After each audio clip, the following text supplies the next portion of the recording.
Hi, I just wanted to show everyone how I think you should be testing your methods, and especially for the ones that have return values.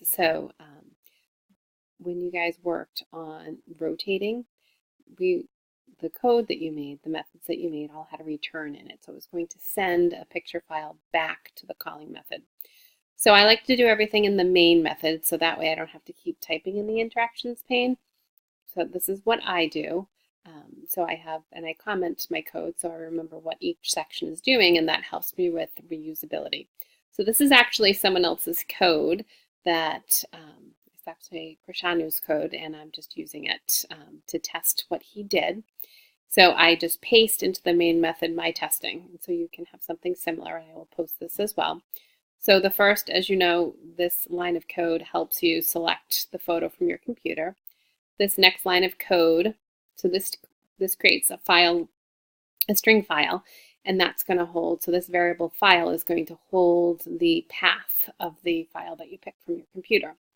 And then this next line of code creates a new picture file, and it's called P, and it's going to use the image that's saved in that path that we put up there. So that's, you pick it here, it stores in a variable, we take this variable and use it to create a new picture file. Then I'm going to call, so I know that this particular lesson there was 4 different things that needed to be done. So you needed to rotate an image 90 degrees, you needed to rotate an image 180, 270, and then you had to enlarge it. So these are actually the names of the methods from the code. So P is the name of my picture file, so P dot, and so then I'm calling the rotate right 90, and I'm saving it into a new picture variable called rotate 90.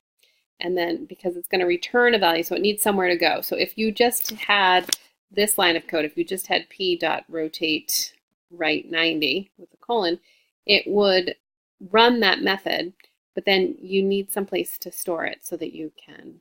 So I'm storing it in this so that way I can just show this particular one. So I think it's, I like to do it that way.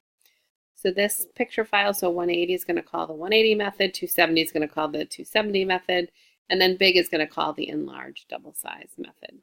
And then I have this next section of code. It's going to display or show the rotated picture. So rotated 90.show. And so that way I can just keep the same picture file. I don't have to create a new one because each time I'm saving it as a new variable as I'm calling the new method. So it's saving it as something else. And so then I can just show them all in the end.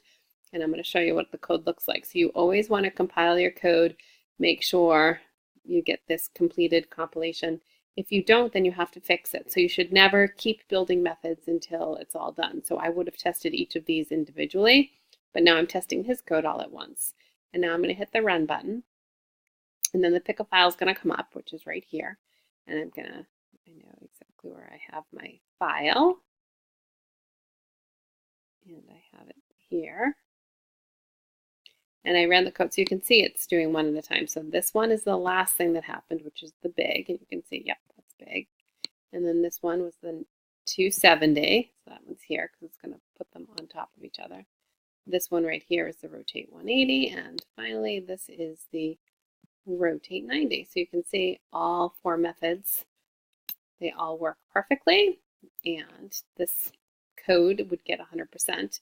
But I wanted to show you how you can put this in your main method to test, and that might help you as you build.